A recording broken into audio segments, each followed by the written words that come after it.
Right. Well, what I wanted to say, for me, the interesting thing is I'm David from Nonprofit Media, and I'm based in the Northern Rivers area between Byron and Brisbane.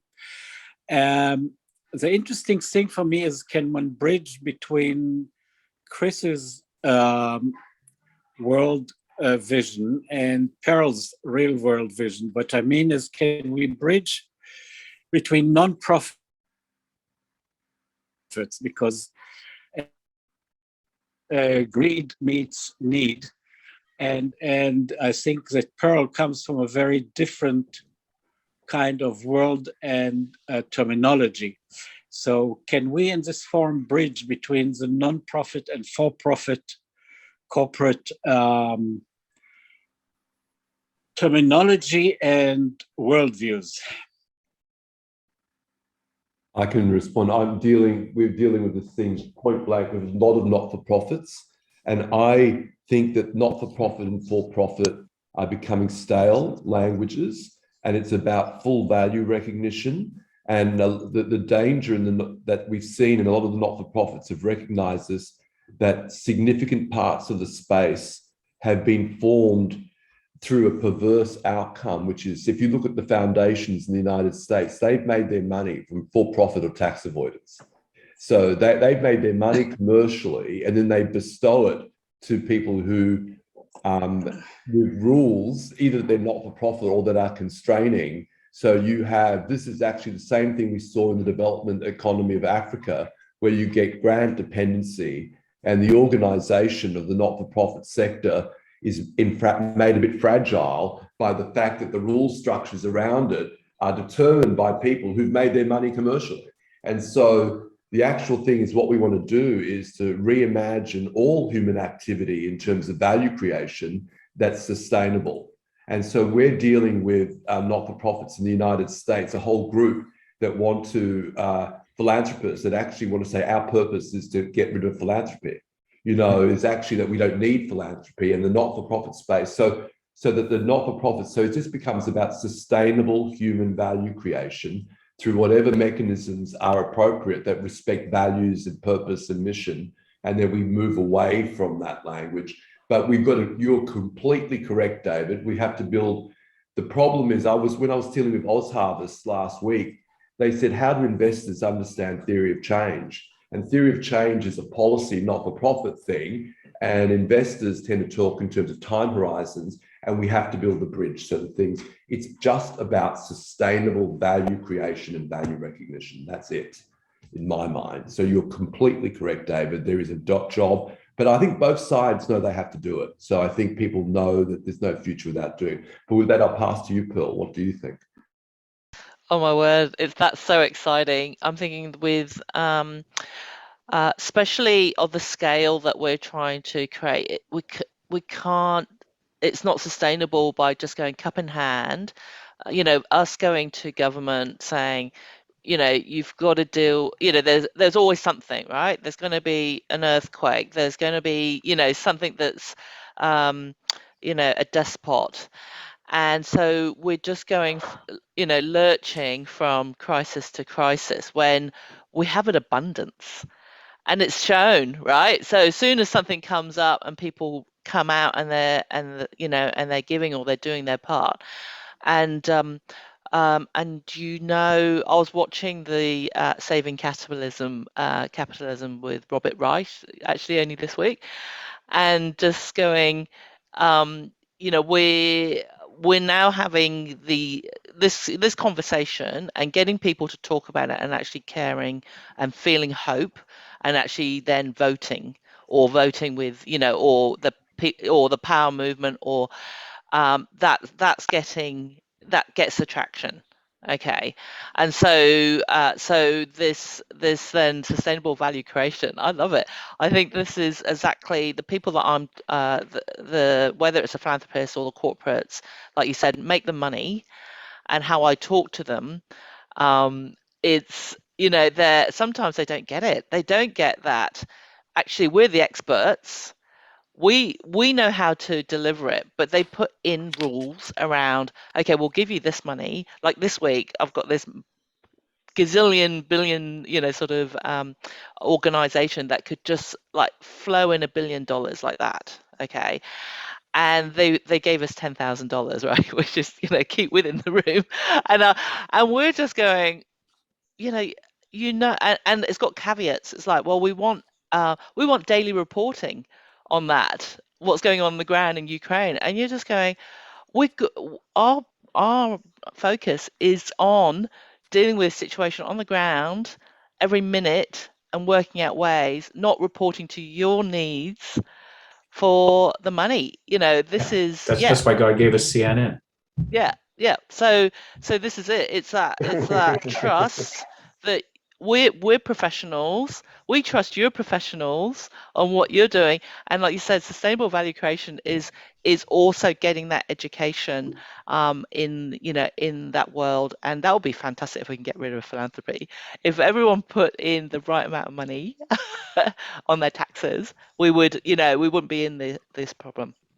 So Pearl, let's talk about this. I could go on. Yes. I actually don't think it's about people putting the right amounts of taxes in.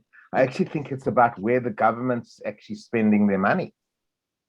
I think it's both. I think it's all of the above, but in the information infrastructure and information economy now, we can actually create underlying platform systems for transparency. But the first thing is that the people doing the work need to have the system so they understand, and they design the systems to maximize the value. You maximize your value creation in the community, Pearl, and then you're transparent to others, and then we'll find the right sorts of money to back that because it's transparent and clear out. But the internal, we've got to optimize the internal value creation for its own sustainable value creation rules, and then understand how to communicate that out to the, and with tokenization, we're dealing with people right now that we can actually, I'm literally in conversations, print our own money through tokenization of the value to fund the activity. There are a whole new radical set of ways to deal with this, and they're coming, and we're working with people on it. And that's kind of what BlackRock get to. And the system is moving really fast on this.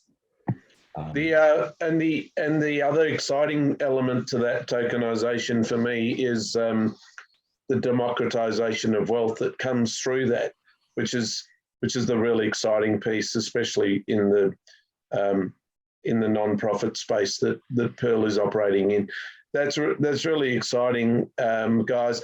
David, genius pick up there. That was a great contribution. Thank you. And all the best there with your activities that are going on. All right, I think that's about us, Ivan. A great session, folks. Just goes to show that we keep the idea with this group is just to keep the ball rolling and moving forward. Great. Can I ask you? I've got one slide. I want to show. I saw a presentation that Kate Carnell gave earlier in the week, and it was spectacular. And about SMEs, and there's a slide in it that I'd like to share with everybody because I think this is, when you go, oh, that everyone needs to see that. And I think that can I share screen? Yep, you can. Yeah, absolutely. This is revelatory. Let me just go. I screenshotted while she was talking. So let me just run through 2 or 3 of these slides. And this is going to get to, so this is the SME sector that we're interested in, which is local. So it's 2.3 million small businesses, they're 35% of GDP, 44% of the workforce. You can see this. So 97% of SMEs employ less than 20 people, 62% are non-employing. Now we're going to go to let's look at the world. This slide is the killer that I wanted to show you. So this is actually the reality of what at the local level, whether it be community groups, not-for-profits, you're going to deal with all the time. Bushfires, floods, natural disasters, pandemics. The supply chain has been disrupted. The worker shortages because people are unwell. They can't get access to capital. Customers are changing their expectations. Cash flow payment times are unstable. Technology is moving really fast. There's the sustainability challenge. and they have to think about how they deal with the next crisis. You can see in Lismore, within 1 month, you moved. Yep. So how on the ground, whether it's people, this is what I mean, going local, revillaging the world, whether you call it through the community sector, it's just the coherence of how businesses are organized. So this is something that she said, which is amazing. So just using COVID as an example, 40% of SMEs had to pivot because of COVID. They had to change. Half of the changes have to be retained. What customers expect changes fundamentally. And customers now, you can't just have a shop front. Customers need websites. They need digital engagement. So this is just one crisis. And so when I just wanted to share that because it echoed what you were saying, Pearl, about Ukraine. Lismore is the Ukraine. We've got it here, you know, etc. That's tipped over. We're now in a situation where it may be that we cannot rebuild a mid-sized Australian town, you know, and this is not going to be the first. And that's going to be rolling community level issues, business design, community service, human lives are going to be doing like this. So I just wanted to share that. Kate Carnell, I brought the slide, that thing about rolling crisis, rolling change, rapid change. How do we make systems? So her thing, there are 4 things that are needed in it. One is adaptability, adaptiveness. The second one is proactiveness, step up. The third one is connectiveness. And the fourth one is Slack, access to resources on a needs basis. You know, the ability to draw in or let go of resources as they're needed. And Chris, what are they again? They're adaptiveness? The adaptiveness, proactiveness, connectiveness, and Slack. That is the ability to dial up or dial down the resources you need depending on the circumstances. And that's a complete reconfiguration of how you run stuff. It's a complete reconfiguration because we've been last minute for 30 years and that's just not going to work. That gives you zero slack. Yeah, everyone's everything's cut to the bone, and so the system has no resilience. It snaps. Yeah. So this is a complete system redesign that we're talking about. Yeah. It's interesting because and the father of the internet is going to be speaking in a couple of weeks to us, but I started an internet service back in 1995 when dial-up internet first started in Australia. And the thing that excited me the most was the impact that was going to have on local communities, right? So because each community can have their own hub and, you know, can communicate and give services and so on, but it just hasn't happened. You know, we're 30 years down the track now, and well, it's going to have to happen now. It's going to have to happen now because supply chains are now unstable, and we've got local manufacturing and agriculture. So there's a complete reconfiguration going to be taking place, and that's part of that. The energy park that we're building down in Yarram, all this is going back 40 years ago when each local town had their own energy supply, right? The councils ran the local power for the towns, and we've gone completely the other way, which is now failing because of bushfires and et cetera, and lack of maintenance and lack of investment, all of those things. Now a country town can now have their own energy service. So you're 100% right, and that's just one example. And that enables jobs to come to the region because you've got your local power. So very exciting times. I'm very excited about the forums, Ivan.